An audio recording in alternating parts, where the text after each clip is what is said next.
¿Se podría decir que tu hijito Bruno es el que te impulsa y te guía para seguir realizando obra de bien social en beneficio de las personas discapacitadas?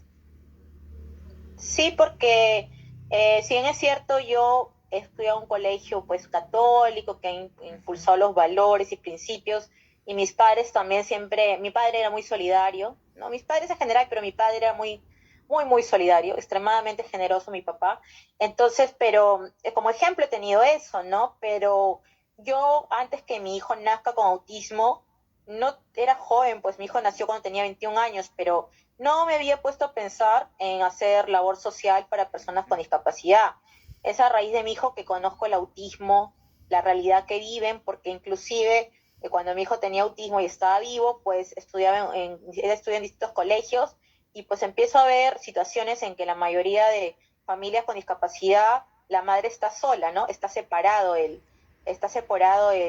La familia, perdón, está desunida porque el padre se entera que el hijo tiene discapacidad y se desconecta, ¿no? Se desconecta de la crianza. Entonces me empecé a dar cuenta de varias temáticas, pero yo empecé a escribir en un blog sobre el problema de la inclusión justo por mi hijo, porque él tenía problemas de la inclusión, había discriminación en el colegio disque de básica regular, y empecé a crear ese blog, o sea, fue a raíz de mi hijo lo que le pasó a mi hijo, ¿no? Que en la inclusión, cuando mi hijo fallece, el 2010, la ley de inclusión ya tenía como un año de creada, si no me equivoco, se creó en el 2009.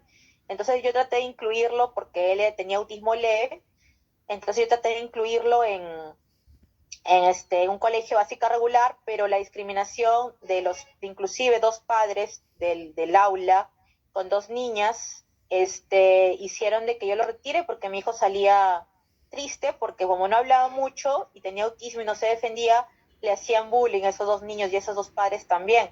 Entonces, no lo pude incluir, estuvo solo unos meses en colegio disque regular y tuvo que regresar a la educación especializada, ¿no? Tuvo que regresar a la educación especializada y ahí es cuando yo empecé a escribir en un blog, ¿no? Y eso fue cuando Bruno estaba vivo, ¿no?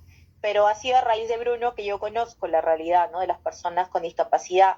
Si no, quizá no lo podría hablar con tanta propiedad y seguridad, ¿no?